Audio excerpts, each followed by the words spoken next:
আসসালামু আলাইকুম সুপ্রিয় এসএসসি শিক্ষার্থী বন্ধুরা। এসএসসি লাস্ট শর্ট রিভিশন প্রোগ্রামের পদার্থবিজ্ঞানের অধ্যায় ১ ভৌত রাশি এবং পরিমাপের ক্লাসে সবাইকে স্বাগতম জানাচ্ছি। আমি ইঞ্জিনিয়ার এস এম মনিরুজ্জামান। আমি বুয়েট থেকে পাশ করা একজন ইলেকট্রিক্যাল ইঞ্জিনিয়ার। আমি সুদীর্ঘ ২০ বছর আমার যে অফলাইন অনলাইনে পড়ানোর অভিজ্ঞতা আছে সেটার আলোকে আপনাদের সবার জন্য কিভাবে পদার্থবিজ্ঞানে এই শেষ মুহূর্তের প্রস্তুতিটা সুসম্পন্ন করা যায়, কিভাবে গুছিয়ে পড়তে হয়, সেই জিনিসগুলো আমরা একটু একটু করে দেখব এবং শিখব। চলুন আমরা শুরু করব। এই অধ্যায়ের একদম শুরুর আলোচনাটা হচ্ছে পদার্থবিজ্ঞান কি সেটা নিয়ে।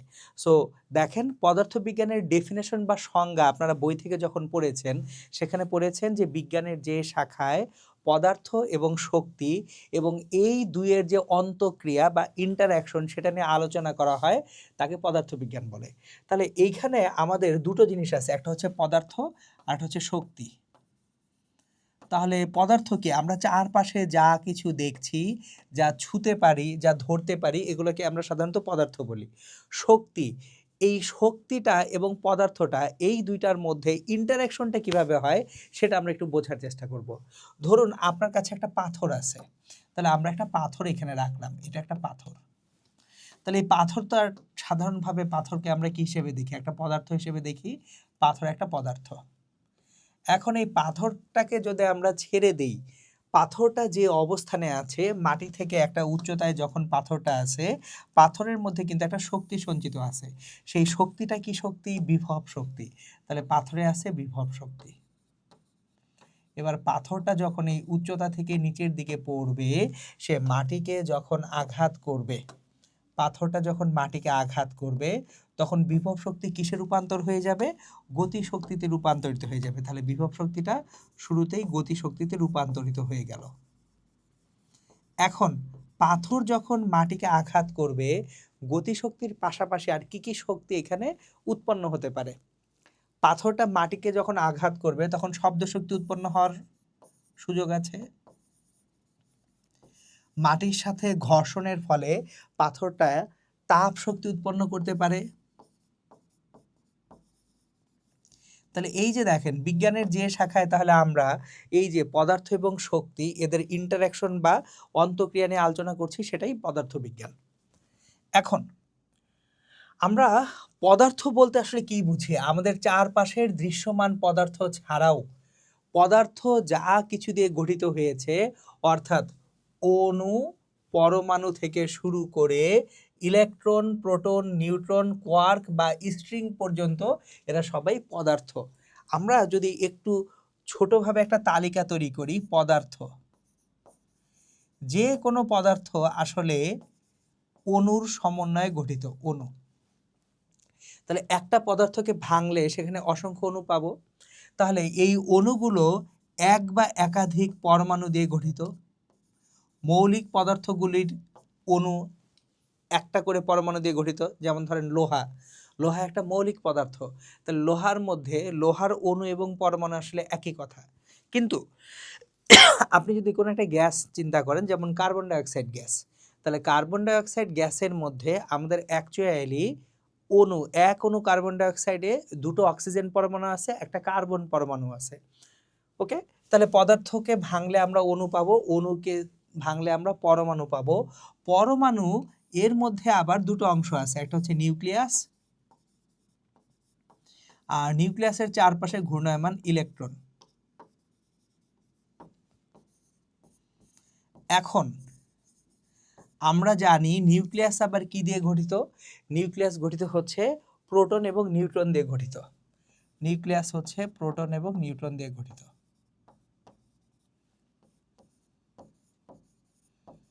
আবার প্রোটন এবং নিউট্রন উভয়ই কোয়ার্ক দিয়ে গঠিত।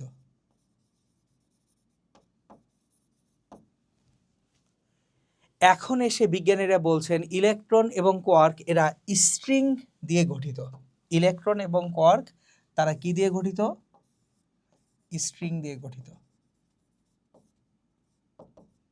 তাহলে এই হচ্ছে পদার্থের যে স্ট্রাকচার বা পদার্থটাকে ভাঙলে কি কি জিনিসপত্র পাবো সেটার একটা ব্রেকডাউন। এখন আমরা যখন শক্তি বলছি পদার্থ বলতে তাহলে কি হয়, অণু, পরমাণু, nucleus, electron, proton, neutron, quark, string সবই আসলে পদার্থের অন্তর্ভুক্ত। আর যখন শক্তি বলছি, একটু আগে দেখেন আমি কি করেছিলাম, শুরুতেই স্থিতিশক্তি বা বিভব শক্তি দেখাচ্ছিলাম। একটা পাথরের মধ্যে কি আছে, বিভব শক্তি বা স্থিতিশক্তি। তারপর পাথরটা যখন মাটিতে পড়ছে এই বিভব শক্তিটা গতিশক্তিতে রূপান্তরিত হচ্ছে। তারপর আছে মাধ্যাকর্ষণ বা বিদ্যুৎ চৌম্বকীয় শক্তি, এছাড়াও সবল কিংবা দুর্বল নিউক্লিয়ার শক্তিও, এগুলো অ্যাকচুয়ালি শক্তির বিভিন্ন রূপ। ওকে,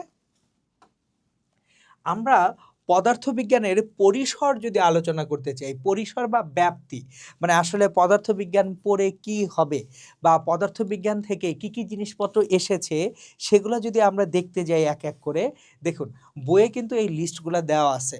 সো আমি এখানে আপনাদেরকে যা দেখাচ্ছি সেটা বইয়ের বাইরের কিচ্ছু না। আমাদেরকে শুরুতে আগে বইটার ব্যাপারে দক্ষতা অর্জন করতে হবে। কেন? কারণ আপনি যখন বোর্ড পরীক্ষায় বসবেন আপনার বইয়ের সিলেবাস অনুযায়ী পরীক্ষাটা হবে, সুতরাং আগে বইয়ের দক্ষতা অর্জন করা। তাহলে চলুন আমরা পদার্থবিজ্ঞানের যে পরিসরটা, এই পরিসরটা হচ্ছে সুবিশাল এবং অনেক গভীর। জ্ঞান বিজ্ঞানের অন্যান্য শাখা এবং পদার্থবিজ্ঞানকে একত্র করে নিয়মিতভাবে নতুন নতুন শাখা গড়ে উঠেছে। তার মানে আমাদের যে জ্ঞান বিজ্ঞানের অন্যান্য শাখা আছে এর সঙ্গে পদার্থবিজ্ঞানকে মার্জ বা একত্রিত করে আমরা আরও অন্যান্য অনেক শাখা পেয়ে থাকি। এখন আসেন আমরা এখানে কিছু এক্সাম্পল দেখব। অ্যাস্ট্রোনমি বা জ্যোতির্বিদ্যা, অনেকেই আমরা অ্যাস্ট্রোলজি আর অ্যাস্ট্রোনমিকে গুলিয়ে ফেলি। সো আমি একটু এইগুলো লিখে দিই। একটা হচ্ছে অ্যাস্ট্রোনমি, অ্যাস্ট্রোনমি, আর আরেকটা হচ্ছে অ্যাস্ট্রোলজি, দুইটা গুলাবেন না। অ্যাস্ট্রোলজি এটা হচ্ছে জ্যোতিষ শাস্ত্র, এটা হচ্ছে জ্যোতিষ শাস্ত্র, অ্যাস্ট্রোলজি। আর অ্যাস্ট্রোনমি এটা হচ্ছে জ্যোতির্বিদ্যা।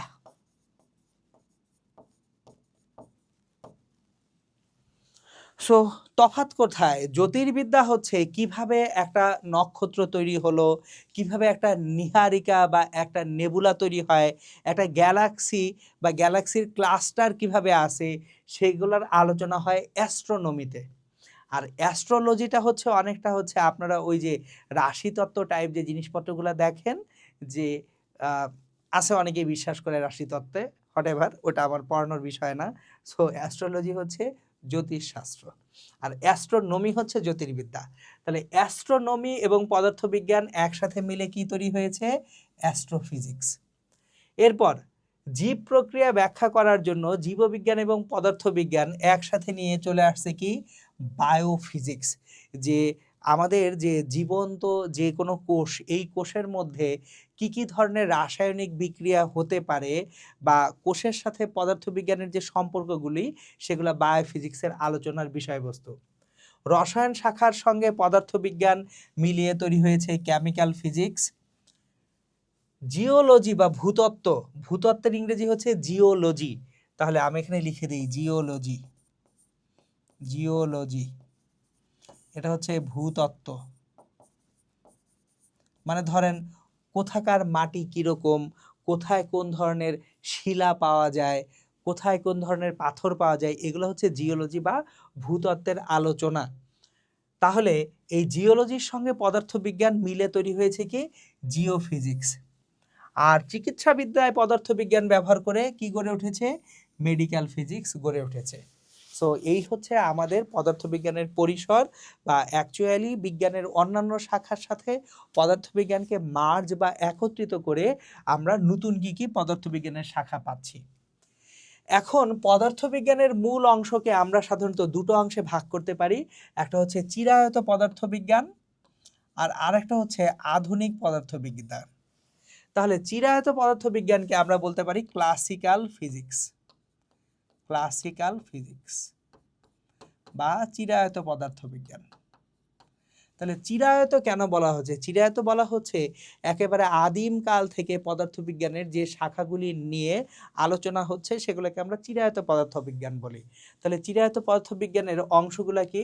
বলবিজ্ঞান, শব্দবিজ্ঞান, তাপ এবং তাপগতিবিজ্ঞান, বিদ্যুৎ ও চৌম্বক বিজ্ঞান এবং আলোক বিজ্ঞান। মনে রাখতে হবে। তাহলে চিরায়ত পদার্থবিজ্ঞানের আলোচ্য বিষয়গুলো কি কি সেগুলো মনে রাখবেন। আর আধুনিক পদার্থবিজ্ঞান বা মডার্ন ফিজিক্স,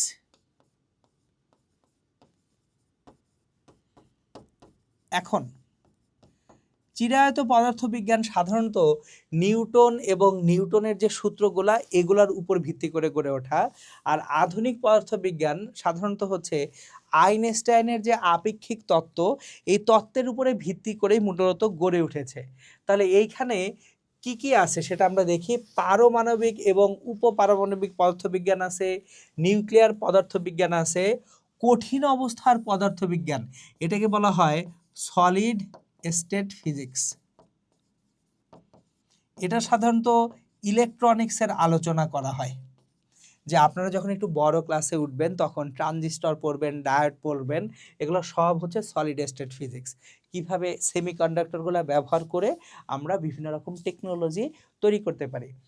কণা পদার্থবিজ্ঞান, পার্টিকেল ফিজিক্স।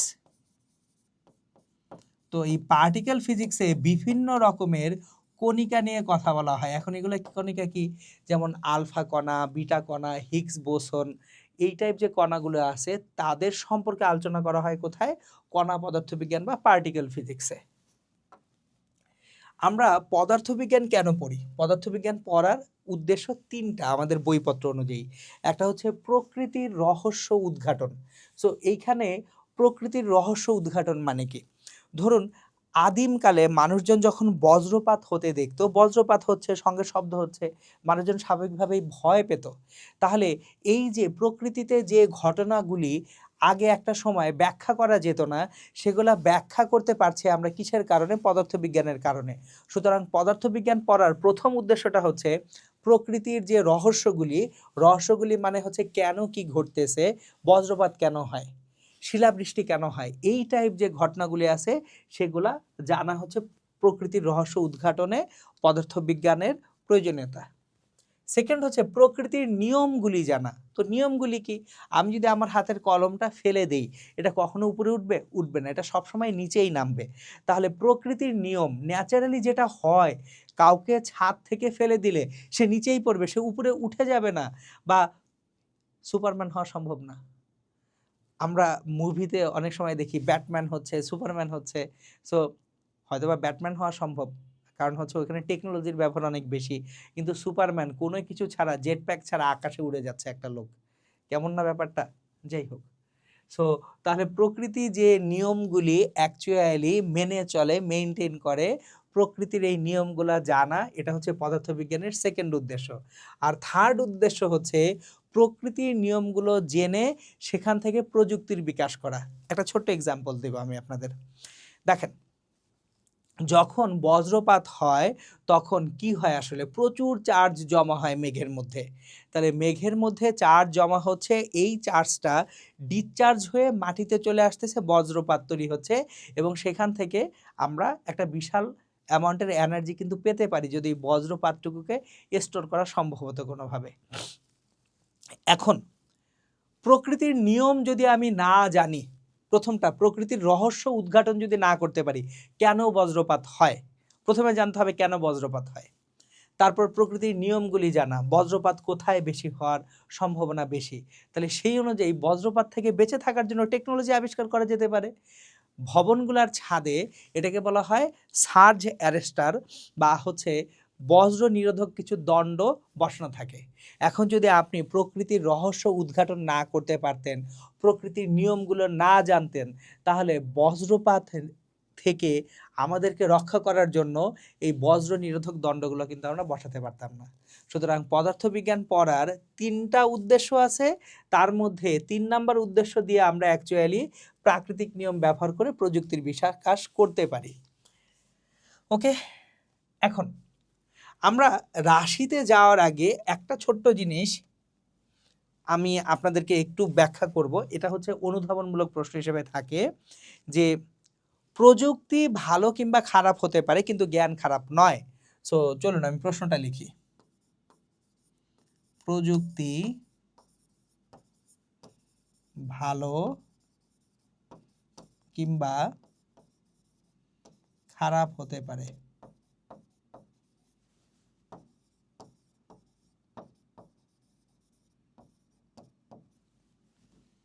জ্ঞান নয়। প্রযুক্তি ভালো কিংবা খারাপ হতে পারে, কিন্তু জ্ঞান ভালো খারাপ হবে না, জ্ঞান অলওয়েজ ভালো। কেন?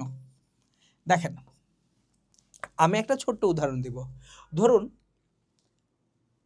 কেউ একজন চাকু আবিষ্কার করছে, তাহলে চাকু আবিষ্কারের পিছনের জ্ঞানটুকু কি? দেখেন, একটা চাকুর একটা পাশ প্রচণ্ড ধারালো না, তার মানে প্রচণ্ড ধারালো করলে ওখানে আপনি বল দিচ্ছেন কম ক্ষেত্রফলে, চাপ বেশি হবে। তাহলে চাকুর বেলায় আপনি কিন্তু চাপের কনসেপ্টটা ব্যবহার করছেন। এখন এই চাকুটা দিয়ে কত ধরনের চাকু হতে পারে চলেন একটু বোঝার চেষ্টা করি। এক, সবজি কাটার চাকু হতে পারে। দুই, ডাক্তাররা যে অপারেশনগুলো করেন, অস্ত্রোপচার করেন, ওখানে স্ক্যালপেল নামক একটা চাকু ইউজ করেন, যেটা খুবই কার্যকরী একটা জিনিস। আবার কোনো একজন ছিনতাইকারীর কাছে একটা চাকু থাকতে পারে। তাহলে জ্ঞানটা কিন্তু সব জায়গায় এক।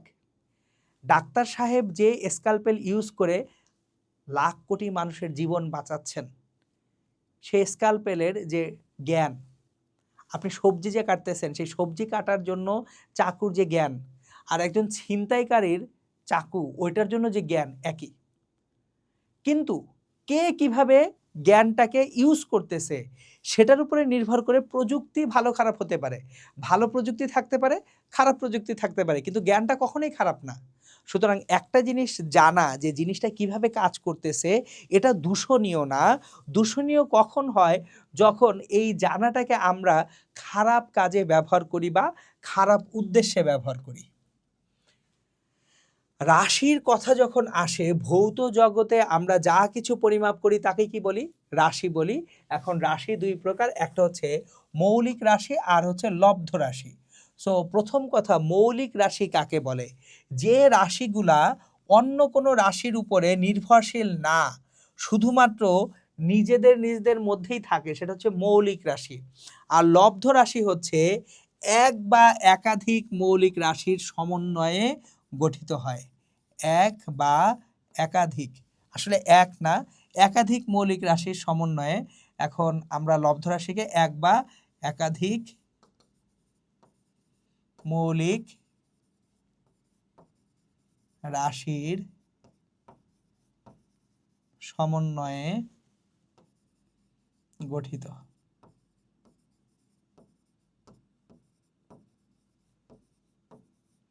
এখন এক বা একাধিক বললে আপনারা অনেকে আবার কনফিউজড হয়ে যাবেন, আমি শুধু একাধিক লিখি যে আপনাদের কনফিউজ না করি। দেখেন, ক্ষেত্রফল বা আয়তন যদি একটা আমরা বলি যে কোনো একটা ঘন বস্তু, যে ঘনকের আয়তনের বেলায় এ কিউব, যে কোনো একটা দৈর্ঘ্যের উপরে কিউব, তাহলে দৈর্ঘ্যটাই 3বার নিচ্ছি, তাহলে ওই একটা মৌলিক রাশি 3বার ব্যবহৃত হয়ে আমাকে লব্ধ রাশি আয়তন দিচ্ছে।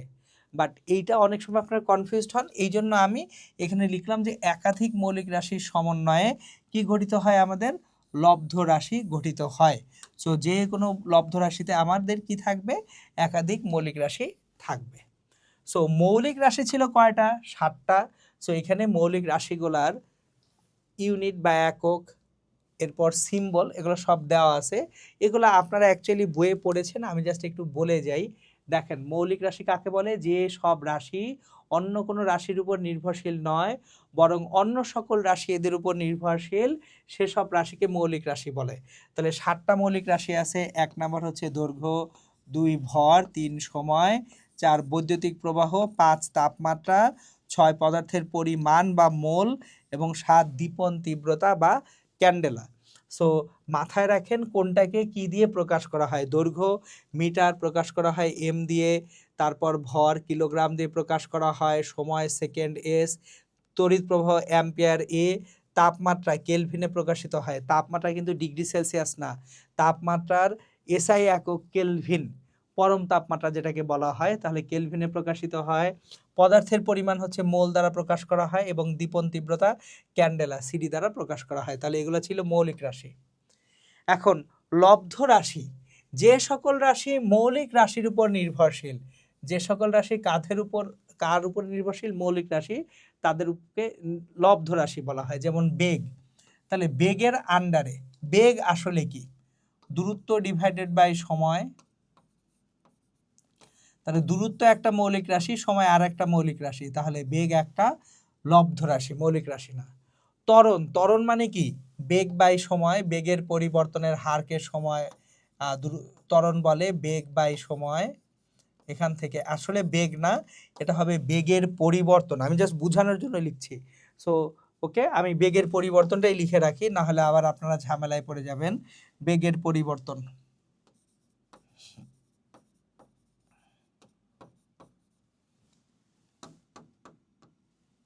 বেগের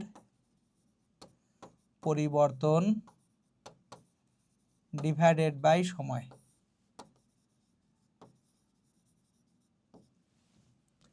এগুলো হচ্ছে আমাদের তাহলে লব্ধ রাশি। বল F সমান m এ, তাহলে ভর এবং ত্বরণ গুণ করে কি আসবে? বল আসবে। বল হচ্ছে ভর ইন্টু ত্বরণ। তাহলে মৌলিক রাশি এবং লব্ধ রাশি কি পেয়ে গেলাম।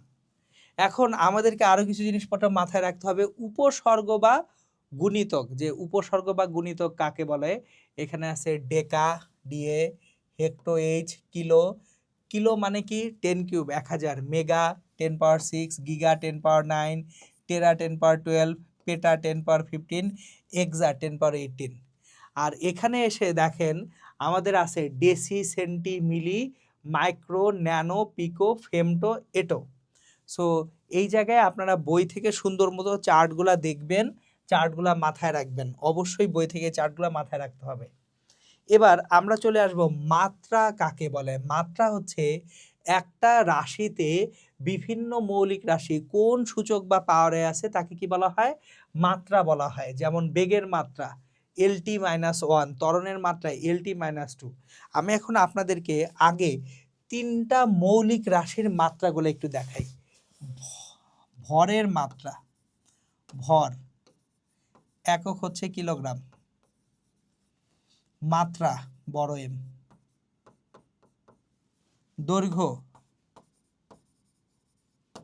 একক হচ্ছে মিটার,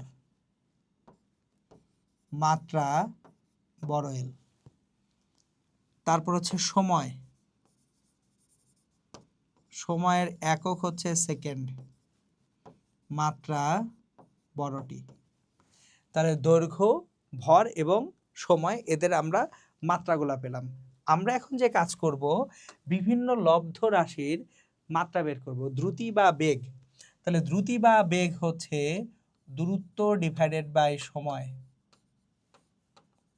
এখন দূরত্বের মাত্রা কি? এল, সময়ের মাত্রা টি, তাহলে LT-1 আমাদের হচ্ছে কিসের মাত্রা হবে? দ্রুতি বা বেগের মাত্রা হবে। সো দ্রুতি বা বেগের মাত্রা হচ্ছে LT-1।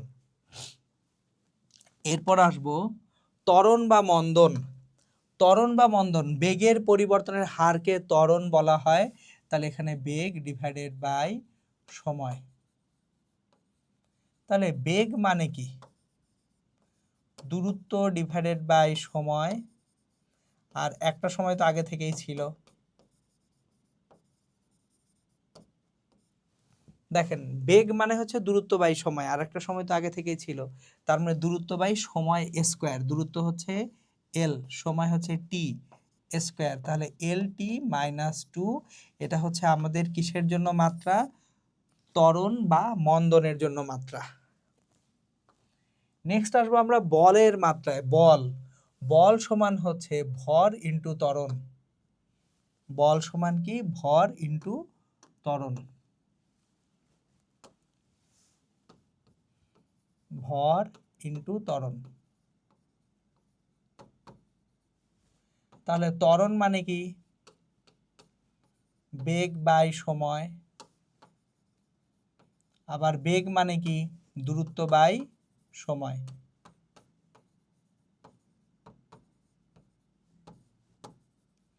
এই যে দেখেন মাত্রা বের করার নিয়ম হচ্ছে কি কি মৌলিক রাশি এই রাশিটায় আছে, মৌলিক রাশি পর্যন্ত যাওয়া। তাহলে ভরের জন্য আমরা কি পাবো? এম, দূরত্বের জন্য পাবো এল, সময় স্কোয়ার টি স্কোয়ার, তাহলে হচ্ছে mlt মাইনাস 2। তাহলে আমাদের এখানে বলের যে মাত্রা সেটা হচ্ছে mlt মাইনাস 2 পেয়ে গেলাম। নেক্সট আসবো কাজ বা শক্তির মাত্রায়। কাজ বা শক্তি আমরা জানি W equals to F x. W সমান কত হয়? এফ এক্স হয়। কাজ বা শক্তির বেলায় ডাব্লিউ সমান এফ এক্স। তাহলে বলকে সরণ বা অতিক্রান্ত দূরত্ব দিয়ে গুণ করলে আমরা কি পাবো?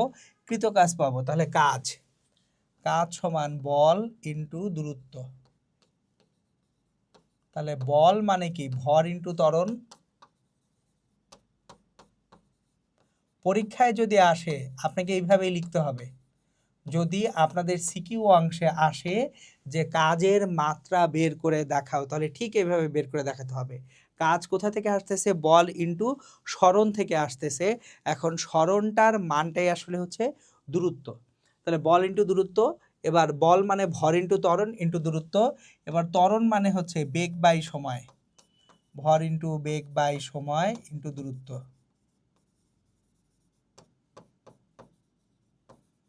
এবার বেগ মানে কি? বেগ মানে হচ্ছে দূরত্ব বাই সময়, কিন্তু সময় তো এখানে আরো একটা ছিল আগে থেকেই, ইন্টু আমাদের এখানে দূরত্ব আছে। তাহলে আমরা যেটা পাবো ভর ইন্টু দূরত্ব স্কোয়ার ডিভাইডেড বাই সময় স্কোয়ার। তাহলে এটার মাত্রা কি হবে? এটার মাত্রা হবে, দেখেন, ভর ইন্টু দূরত্ব স্কোয়ার, ভর এম, দূরত্ব স্কোয়ার এল স্কোয়ার, সময় নিজে টি মাইনাস 2। তাহলে আমাদের অ্যাকচুয়ালি কাজের জন্য মাত্রা এম এল স্কোয়ার টি মাইনাস 2, কাজ বা শক্তির মাত্রা আমরা বের করতে পারলাম। নেক্সট আমরা দেখব ক্ষমতার মাত্রা। ক্ষমতা কাকে বলে? ক্ষমতা হচ্ছে একক সময়ের কৃত কাজকে আমরা কি বলবো? ক্ষমতা বলবো। তাহলে ক্ষমতা পি ইকুয়ালস টু একক সময়ের কৃত কাজ ডাব্লিউ বাই টি। তাহলে আমরা ক্ষমতা ইকুয়ালস টু যেটা লিখবো সেটা হচ্ছে কাজ ডিভাইডেড বাই সময়। তাহলে কাজ মানে কি? বল ইন্টু সরণ বা দূরত্ব, বল ইন্টু দূরত্ব ডিভাইডেড বাই সময়। তাহলে বল ইন্টু দূরত্ব, বল মানে কি? বল মানে ভর ইন্টু ত্বরণ ইন্টু দূরত্ব ডিভাইডেড বাই সময়। এখন ত্বরণ মানে কি? ত্বরণ মানে হচ্ছে বেগ ডিভাইডেড বাই সময়। তাহলে নিচে আর একটা সময় চলে আসলো, সময় ইন্টু সময়, উপরে একটা দূরত্ব ছিল থাকুক। আবার বেগ মানে তো দূরত্ব বাই সময়, তাহলে নিচে কিন্তু তিনটা সময় আসবে, ভর ইন্টু দূরত্ব, বেগ মানে দূরত্ব বাই সময়, উপরে একটা বেগ আছে, বেগ মানে দূরত্ব বাই সময়, দূরত্ব তাহলে দুইটা, নিচে সময় হয়ে যাবে তিনটা, কারণ বেগ থেকে দূরত্ব ডিভাইডেড বাই সময়, আরো দুটো সময় আছে, তাহলে সময় ইন্টু সময় ইন্টু সময়।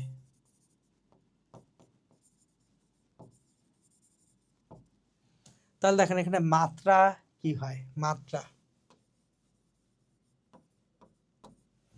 ভরের মাত্রা এম, দূরত্বের মাত্রা এল স্কোয়ার, সময় টি মাইনাস 3। আলহামদুলিল্লাহ। সো তাহলে দেখেন আমরা ক্ষমতার মাত্রাটা বের করতে শিখলাম, এম এল স্কোয়ার টি মাইনাস 3। এগুলো মুখস্থ করতে যাবেন না, মুখস্থ করলে ভুল হওয়ার সম্ভাবনা বেশি থাকে। এই যে কিভাবে বের করছি এটা শিখে রাখেন, তাহলে খুব ইজি হবে মাত্রা বের করার। আমি একটু পরে আরেকটা টেকনিক দেখাবো আপনাদেরকে, যে মাত্রা বের করার আরেকটা সহজ টেকনিক আছে, এমসিকিউ এর জন্য সেটা প্রযোজ্য। এবার আসেন ঘনত্বের মাত্রা আমরা আসলে কিভাবে বের করব। তাহলে ঘনত্ব, ঘনত্ব মানে কি? ভরকে আয়তন দ্বারা ভাগ করলে আমরা ঘনত্ব পাই। তাহলে ঘনত্ব ভর ডিভাইডেড বাই আয়তন।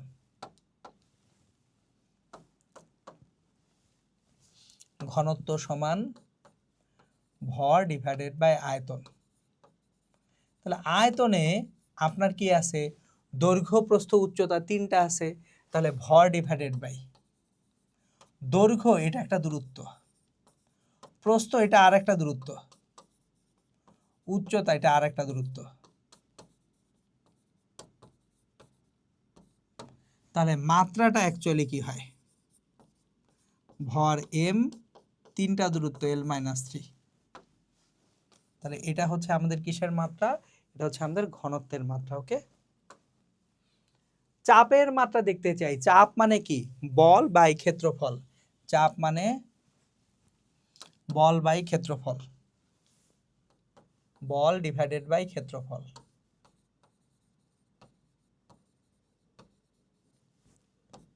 তাহলে বলটা অ্যাকচুয়ালি আসে ভর ইন্টু ত্বরণ থেকে, ভর ইন্টু ত্বরণ। ক্ষেত্রফল দৈর্ঘ্য এবং প্রস্থ থেকে আসে, তার মানে দুইটা দূরত্ব, দূরত্ব ইন্টু দূরত্ব। এখন ত্বরণ কোথা থেকে আসে? ত্বরণ আসে হচ্ছে বেগ বাই সময় থেকে, বেগ বাই সময়। নিচে আছে দুইটা দূরত্ব, দূরত্ব স্কয়ার। কিন্তু বেগ মানে কি? দূরত্ব বাই সময় না, তাহলে বেগ হচ্ছে দূরত্ব ডিভাইডেড বাই, অলরেডি একটা সময় আছে, আর একটা সময় আসবে, সময় স্কয়ার ইন্টু দূরত্ব স্কয়ার। আবার দূরত্ব একটা উপরে নিচে কাটাকাটি যায়, তাহলে ভর ডিভাইডেড বাই একটা দূরত্ব নিচে আর সময় স্কয়ার নিচে।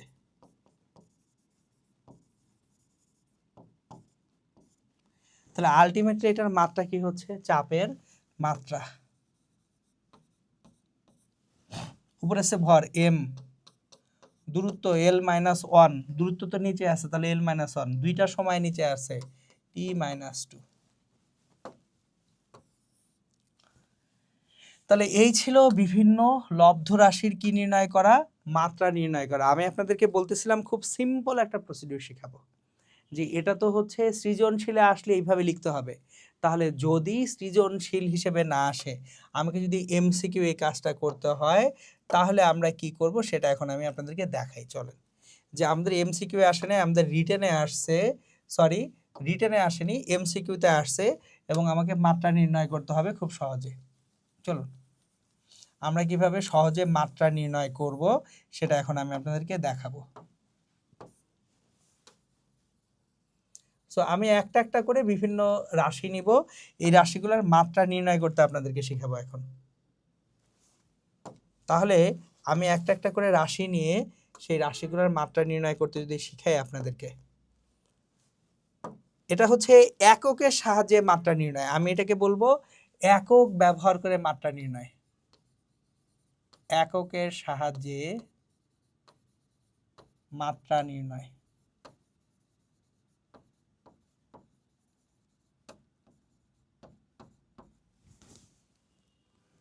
শুরু করা যাক 1 নাম্বার দিয়ে। নাম্বার 1, আমরা যদি দ্রুতি বা বেগের মাত্রা নির্ণয় করতে চাই, দ্রুতি বা বেগ, দ্রুতি বা বেগ, এটার একক মিটার পার সেকেন্ড। তাহলে মিটারের জন্য এল, পার সেকেন্ডের জন্য টি মাইনাস 1, শেষ। মিটারের জন্য কি হচ্ছে? এল। একটু পিছনে যাই, চলেন দেখাই। আমি এটা করছি যে এটার মূল আলোচনা আমি শুরুতেই করে রাখছিলাম, একটু তাকান এখানে। এই যে স্লাইডটা আছে, ভরের একক কিলোগ্রাম, মাত্রা কি ছিল? বড় এম। দৈর্ঘ্যের একক মিটার, মাত্রা কি ছিল? বড় এল। তাহলে এম যেখানে একক, মাত্রা সেখানে বড় এল। সময়ের একক সেকেন্ড, তাহলে একক যেখানে সেকেন্ড, মাত্রা সেখানে কি? বড় টি। তাহলে এই জিনিসটাই কি এখানে আমরা করছি না? দেখেন তো, যে আমি বললাম আপনাদেরকে যে লব্ধ রাশির মাত্রা আমরা একক থেকে মাত্রা কিভাবে নির্ণয় করতে পারি? এই যে দ্রুতি বা বেগ, মিটার পার সেকেন্ড ছিল, এলটি মাইনাস 1। তাহলে চলেন এভাবে বাকিগুলোও দেখতে থাকি। 2 নাম্বার, ত্বরণ বা মন্দন। 2, ত্বরণ বা মন্দন, ত্বরণ বা মন্দন। এককটা কি? Metre per second square. তাহলে মাত্রা মিটারের জন্য L, per second square T minus 2। 3 আসি, বল। বলের জন্য আমাদের একক নিউটন, 1 নিউটন সমান কি 1 kilogram metre per second square. দেখেন তো বলের বেলায় বলের একক 1 নিউটন, 1 নিউটন সমান কি F ইকুয়ালস টু ma।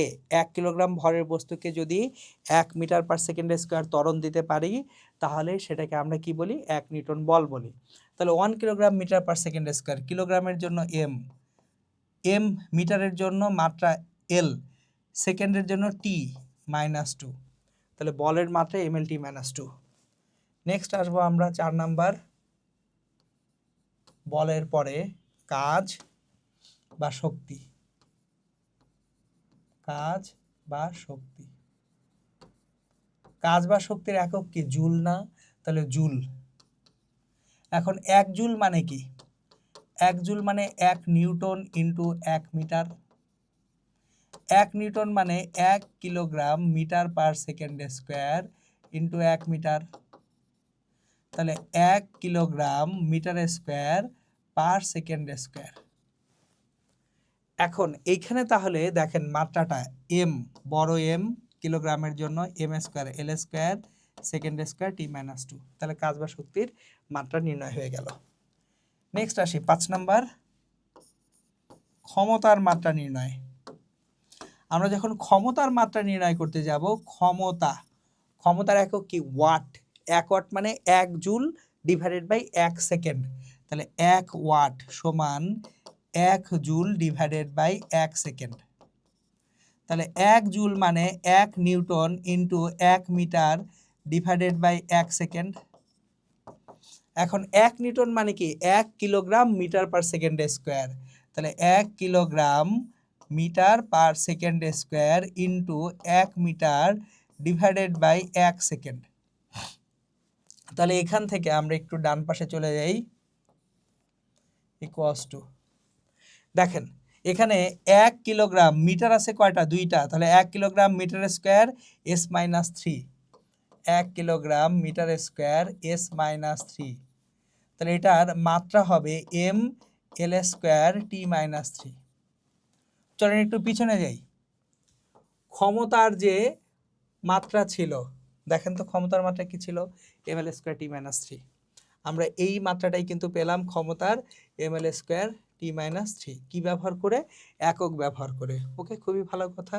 তাহলে এই যে দেখেন একক থেকে কিন্তু মাত্রাগুলো আরো দ্রুততার সাথে নির্ণয় করা যাচ্ছে, বাট এটা কোনোভাবেই সৃজনশীলে ব্যবহার করা যাবে না। রিমাইন্ডার দিয়ে রাখি, নাহলে আবার পরে এটা সৃজনশীলে ব্যবহার করে ধরা খেয়ে যাবেন। শুধুমাত্র MCQA ব্যবহার করা যাবে। এই যে অংশটুকু শিখছি এটা শুধুমাত্র কোথায় ব্যবহার করা যাবে, MCQতে। এটা কোনোভাবেই কিসে ব্যবহার করা যাবে না, এটা কোনোভাবেই আমাদের সিকিউ অংশে ব্যবহার করা যাবে না, ভুল হবে। সিকিউ অংশে এটা ব্যবহার করলে স্যাররা নাম্বার কম দিবেন। সিকিউ এর জন্য কি ব্যবহার করতে হবে, এই যে একটু আগে যা করতেছিলাম এগুলো সব কিসের জন্য করছিলাম আমরা, এগুলো আমরা করছিলাম সিকিউ এর জন্য। যে আমাদের মৌলিক রাশিগুলোকে আগে বলতে হবে যে কোন কোন মৌলিক রাশি আছে, সেখান থেকে মাত্রা বের করতে হবে। আর যদি আমি দ্রুততার সাথে MCQ এর জন্য করতে চাই, সেক্ষেত্রে আমরা কি করতে পারবো, এই যে একক থেকে মাত্রা নির্ধারণ করতে পারবো। আশা করি ইনশাল্লাহ জিনিসটা মনে থাকবে, ভুলবেন না আপনারা।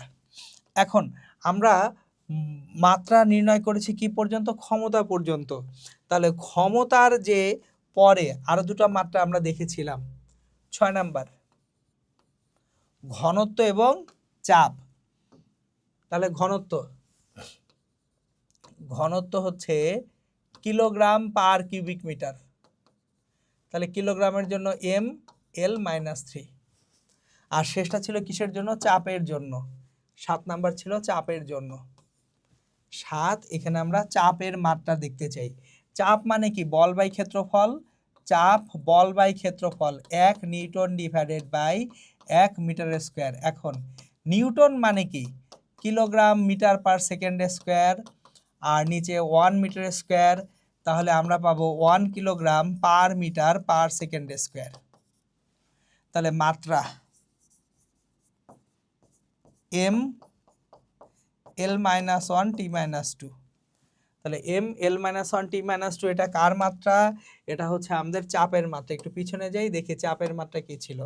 এই যে দেখেন M L minus one T minus two, এবং আমরা এখানে কি পাচ্ছি? এখানেও পাচ্ছি M L minus one T minus two.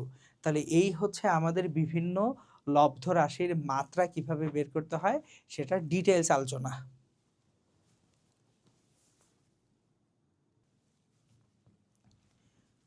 আমরা এখন পরিমাপের কিছু যন্ত্রপাতি দেখব। সো পরিমাপের যন্ত্রপাতির মধ্যে প্রথমে আমাদের বইয়ে যেটা দেওয়া আছে সেটা হচ্ছে স্কেল এবং ভার্নিয়ার স্কেলের বর্ণনা দেওয়া আছে। তো যে কোনো স্কেল দিয়ে আমরা যখন মাপি, ওই স্কেলের একটা ক্ষুদ্রতম দাগ বা একটা ক্ষুদ্রতম ঘর আছে। সো স্বাভাবিকভাবে আমরা যে মিটার স্কেল বা নর্মালি আমরা যে স্কেলগুলো মাপি, এটার ক্ষুদ্রতম এক ঘর হচ্ছে 1 মিলিমিটার। তাহলে আমরা স্বাভাবিকভাবে যে মিটার স্কেলটা আছে অথবা যে স্কেলটা দিয়ে আমরা মাপছি, ছোট যে স্কেলটা আমাদের জ্যামিতি বক্স বা হচ্ছে আমরা নর্মালি যেটা ব্যবহার করে থাকি, ওটার সাহায্যে কিন্তু মিলিমিটারের থেকে ছোট কোনো পরিমাপ করা যায় না। তাহলে মিলিমিটার থেকেও যদি ছোট পরিমাপ করতে হয় তখন আমাদেরকে প্রধান স্কেলের বাইরে যে স্কেলটাকে ব্যবহার করতে হয়, ওটাকে সাধারণত ভার্নিয়ার স্কেল বা সাহায্যকারী স্কেল বলা হয়। তো বিজ্ঞানী পিয়েরে ভার্নিয়ারের নাম অনুযায়ী এই স্কেলটার নাম হয়েছে ভার্নিয়ার স্কেল। তাহলে এইখানে ভার্নিয়ার স্কেলটা এই যে প্রধান স্কেলের পাশে আরেকটা স্কেল হিসেবে থাকে।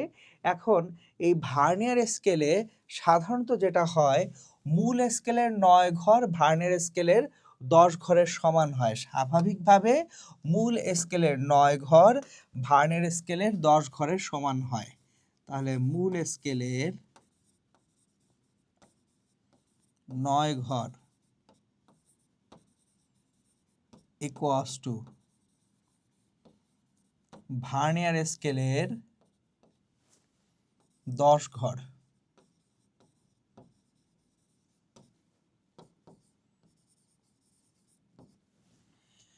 এখন মূল স্কেলটা যেহেতু মিলিমিটারে দাগাঙ্কিত, সেহেতু আমরা বলতে পারি ভার্নিয়ার স্কেলের 10 ঘর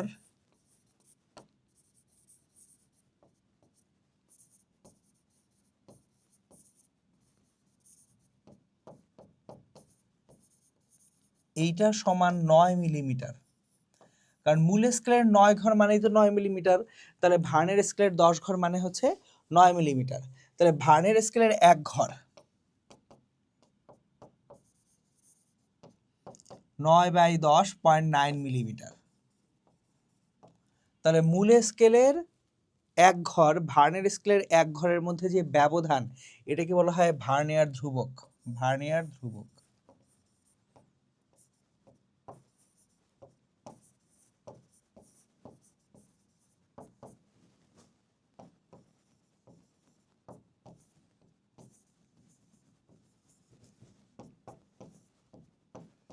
তাহলে আমাদের ভার্নিয়ার ধ্রুবক হচ্ছে 0.1 মিলিমিটার।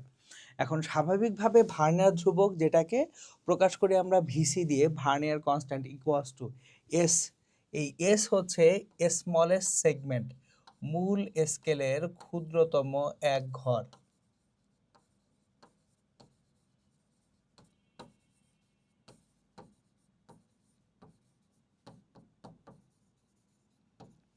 এন, এনটা হচ্ছে ভার্নিয়ার স্কেলের ভাগ সংখ্যা।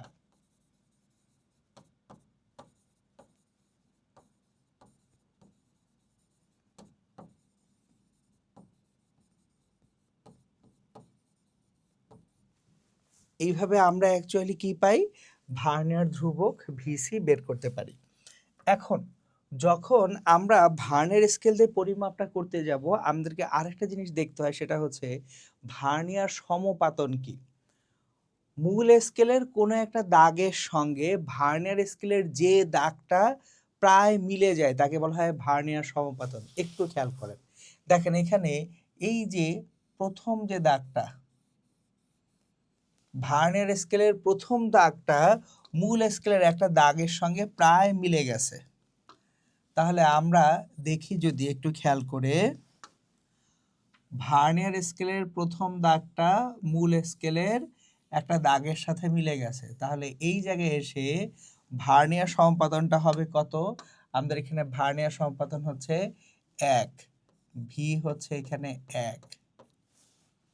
এইখানে এসে দ্বিতীয় দাগটা প্রায় মিলে গেছে, তাহলে ভার্নিয়ার স্কেলের দ্বিতীয় দাগটা মিলে গেছে, তাহলে এখানে ভার্নিয়ার সম্পাদন হচ্ছে 2। এখানে 1 2 3 নাম্বার দাগটা ভার্নিয়ার স্কেলের 3 নাম্বার দাগ মূল স্কেলের কোনো একটা দাগের সাথে মিলে গেছে, ভার্নিয়ার সমাপতন হচ্ছে 3। তাহলে দেখেন ভার্নিয়ার স্কেলের যে দাগটি মূল স্কেলের একটি দাগের সাথে হুবহু প্রায় মিলে যায় তাকেই ভার্নিয়ার সমাপতন বলা হয়। সো তাহলে দেখেন আমাদের এখানে ভার্নিয়ার স্কেলের যে দাগ বা যততম দাগ মূল স্কেলের কোনো একটা দাগের সঙ্গে মিলে গেছে বা প্রায় মিলে গেছে তাকে কি বলছি? ভার্নিয়ার সমপতন বলছি। এখন স্লাইড ক্যালিপার্স হচ্ছে একটা যন্ত্র, যে যন্ত্রে আমাদের মূল স্কেলের পাশাপাশি সাহায্যকারী স্কেল বা ভার্নিয়ার স্কেল থাকে এবং এইটার সাহায্যে কোনো একটা বস্তুর ব্যাস বা দৈর্ঘ্য পরিমাপ করা যায়। সো স্লাইড ক্যালিপার্সের সাহায্যে একটা বস্তুর ব্যাস বা দৈর্ঘ্য পরিমাপ করা যাবে এবং এখানে ভার্নিয়ার স্কেলের এই যে ব্যবহারটা পারফেক্টলি রয়েছে। এখন আমরা যখন একটা স্লাইড ক্যালিপার্সের এই যে দুই দাঁতের মাঝে বস্তুটাকে রাখবো, এখন এখানে প্রথমে আমরা দেখব কি মূল স্কেলের পার্ট দেখব। খেয়াল করেন ভার্নিয়ার স্কেলের আগে, ভার্নিয়ার স্কেলের ঠিক আগে মূল স্কেলের যে দাগটা আছে, ভার্নিয়ার স্কেলের ঠিক আগে মূল স্কেলের যে দাগটা, এটা হচ্ছে প্রধান স্কেল পার্ট, প্রধান স্কেল পার্ট, যেটাকে প্রকাশ করা হয় এম দ্বারা, মেন স্কেল রিডিং। তাহলে ভার্নিয়ার স্কেলের ঠিক শূন্য দাগ, এই যে ভার্নিয়ার স্কেলের শূন্য দাগের আগে আপনার মূল স্কেলের যে রিডিংটা পার্টটা এখানে দেখি 2, 2.1, 2.2, 2.3, 2.4, 2.4, এই চিত্র অনুযায়ী আমাদের main scale reading M equals to 2.4 millimetre. Sorry 2.4 millimetre না, আপনার অ্যাকচুয়ালি 20.4 মিলিমিটার অ্যাকচুয়ালি এখানে, সেটা হচ্ছে 24 মিলিমিটার। দেখেন এখানে 0 থেকে 1 সেন্টিমিটার, 2 সেন্টিমিটার, মানে 10 20 মিলিমিটার, 21 22 23 24 24 মিলিমিটার হচ্ছে মূল scale part, M equals to 24 millimetre. এবার ভার্নিয়ার সমপতন ভি কত?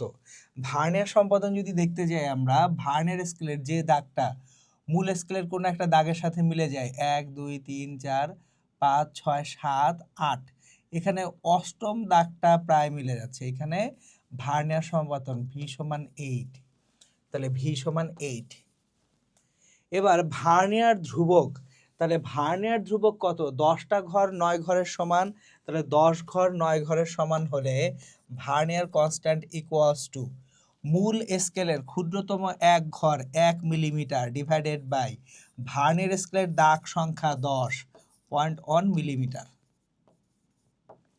তাহলে আমরা আলটিমেটলি দৈর্ঘ্য যেটা পাবো সেটা কত দাঁড়ায়? দৈর্ঘ্য ইকুয়ালস টু এম, এম হচ্ছে 24 মিলিমিটার প্লাস ভি হচ্ছে 8, ভিসি হচ্ছে 0.1, তাহলে 24 প্লাস 0.8 মিলিমিটার 24.8 মিলিমিটার। তাহলে দেখেন মিলিমিটারেরও ভগ্নাংশে পাঠ আমরা পাচ্ছি কিসের সাহায্যে?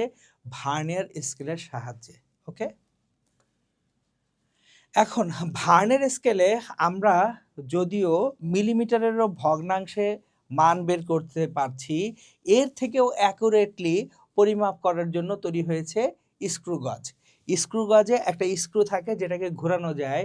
সো এখানে একটা রৈখিক স্কেল থাকে আর একটা বৃত্তাকার স্কেল থাকে, এই স্ক্রুর সাহায্যে বৃত্তাকার স্কেলটাকে ঘোরানো যায়। প্রশ্ন, অলরেডি তো ভার্নিয়ার স্কেল তৈরি করেছি আমরা, তাহলে আবার কেন এখানে বৃত্তাকার স্কেল আনতে হলো? উত্তর, আপনি যখন ভার্নিয়ার স্কেল তৈরি করেছেন সেটা লিনিয়ার রৈখিক স্কেল। এখন রৈখিক বরাবর খুব বেশি যদি ভাগ করতে যাই সে স্কেলটা আরও অনেক বড় হবে, কিন্তু বৃত্তাকার জায়গায় আমি অনেকগুলা ভাগ করতে পারি। সুতরাং অতি সূক্ষ্ম পরিমাপের জন্য আমাদের অ্যাকচুয়ালি স্ক্রু গজ ব্যবহার করা হয়, স্ক্রু গজ ব্যবহার করা হয় অতি সূক্ষ্ম পরিমাপের জন্য। এখন এখানে আমরা কিছু জিনিসপত্র দেখি একটু।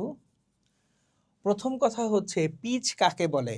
স্ক্রু গজের এই স্ক্রুটাকে যে কোনো একদিকে সম্পূর্ণ একবার ঘোরালে সেটা রৈখিক স্কেল বরাবর যে দূরত্ব অতিক্রম করে তাকে কি বলা হয়, যন্ত্রের পিচ বলা হয়। আর পিচকে যদি বৃত্তাকার স্কেলের ভাগ সংখ্যা দিয়ে ভাগ করে দেই সেটাকে বলা হয় লঘিষ্ঠ গণন, লিস্ট কাউন্ট। খেয়াল করেন, এই যে এটা হচ্ছে রৈখিক স্কেল, এটা হচ্ছে বৃত্তাকার স্কেল। তাহলে এই বৃত্তাকার স্কেলটাকে একবার যদি ঘুরাই সে রৈখিক স্কেল বরাবর যতটুকু সরে যায় সেটাকে আমরা কি বলবো, পিচ বলবো। আর পিচকে বৃত্তাকার স্কেলের ভাগ সংখ্যা দিয়ে ভাগ করলে আমরা কি পাবো, লঘিষ্ঠ গণন পাবো। এখন এইখানে যখন দৈর্ঘ্যটা পরিমাপ করব, এই যে স্ক্রু গজে দুই দাঁতের ফাঁকে যখন একটা বস্তুকে রাখা হয় ওই বস্তুটার দৈর্ঘ্য বা ব্যাস পরিমাপ করা যায়। সেটা কোথা থেকে পাবো, এল হচ্ছে প্রধান স্কেল পার্ট, প্রধান স্কেল পার্ট।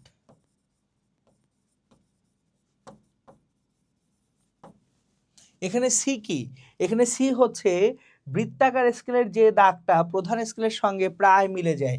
চলুন দেখি এইখানে বৃত্তাকার স্কেলের কোন দাগটা প্রধান স্কেলের সাথে প্রায় মিলে যায়। এই যে এইখানে এটা হচ্ছে বৃত্তাকার স্কেলের যে দাগটা, খেয়াল করেন এটা এখানে 0 লেখা আছে, এখানে লেখা আছে হচ্ছে আপনার 45, 46, 47, 48। তাহলে বৃত্তাকার স্কেলের যে দাগটা এখানে প্রায় মিলে যাচ্ছে সেটা 48। তাহলে প্রধান স্কেল পার্ট তো ছিল, সঙ্গে আমরা লঘিষ্ঠ গণন বের করে রাখছি। আর বৃত্তাকার স্কেলের 48তম দাগ প্রধান স্কেলের একটা দাগের সঙ্গে মিলে গেছে। তাহলে এখানে দেখেন 0, 45, 45, 46, 47, 48, 49, 50, আবার হচ্ছে এখানে 5। সো এটা আসলে 50টা দাগে ভাগ করায় স্ক্রুটা। আমরা পরিমাপের বেশ কিছু ত্রুটি আছে, এই ত্রুটিগুলো পড়েছি সবাই। আমাদের আজকের লেকচারটায় আমরা কোনো ম্যাথ করছি না, আজকের লেকচারটায় আমি শুধুমাত্র এই অধ্যায়ের কনসেপ্টগুলো আলোচনা করছি। সো এখানে আমরা ম্যাথ করব না, আমরা শুধু কনসেপ্টগুলো দেখে রাখবো।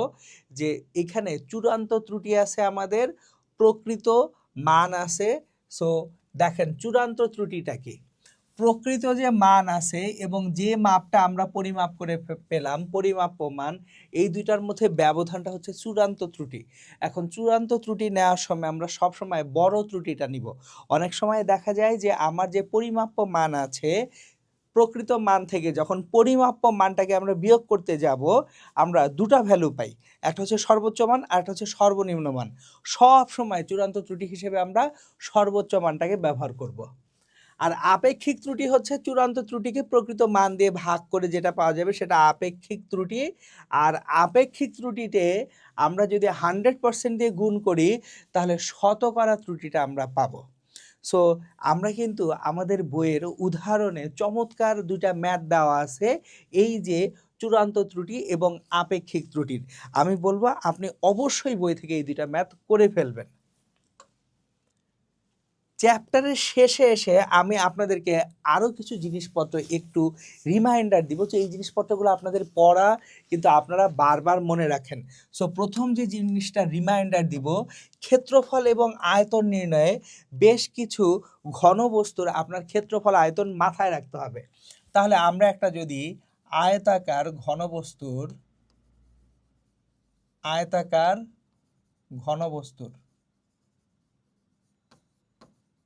আয়তন,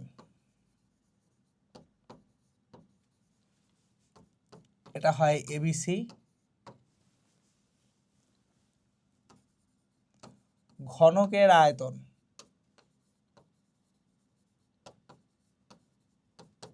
এটা হয় এ কিউব। গোলকের আয়তন,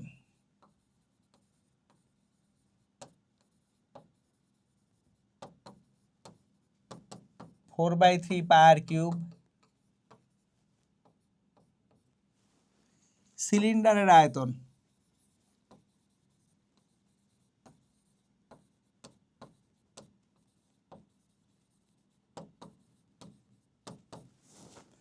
পাই আর স্কোয়ার এইচ।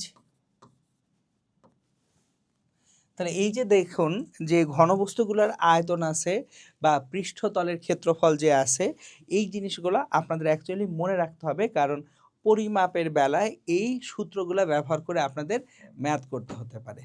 তাহলে মোটামুটি এই ছিল আমাদের যে অধ্যায় ১ ভৌত জগৎ এবং পরিমাপের কনসেপচুয়াল যে জিনিসপত্রগুলো ছিল সেগুলোর ডিটেলস। আমি এইখানে এই চ্যাপ্টারের কিছু জিনিসপত্র আপনাদেরকে এইখানে দেখাই নাই, যে জিনিসপত্রগুলো অ্যাকচুয়ালি এমসিকিউ এর জন্য জরুরি এবং আপনাদেরকে পড়তে হবে সেটা আমি বলে দিচ্ছি। আপনারা বই খুলে এই চ্যাপ্টারে যে পদার্থবিজ্ঞানের যে ক্রমবিকাশটা আছে, মানে হিস্টোরিক্যালি পদার্থবিজ্ঞানটার ডেভেলপমেন্ট কাদের হাত ধরে হয়েছে, কোন বিজ্ঞানী কখন কি করেছেন, এই তথ্যগুলি আপনাদেরকে মনে রাখতে হবে।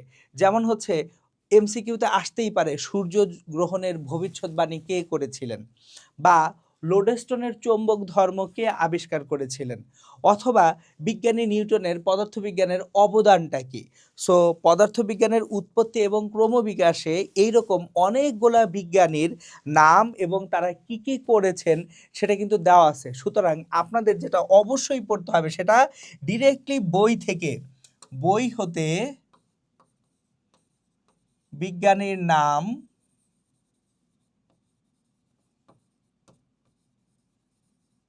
অবদান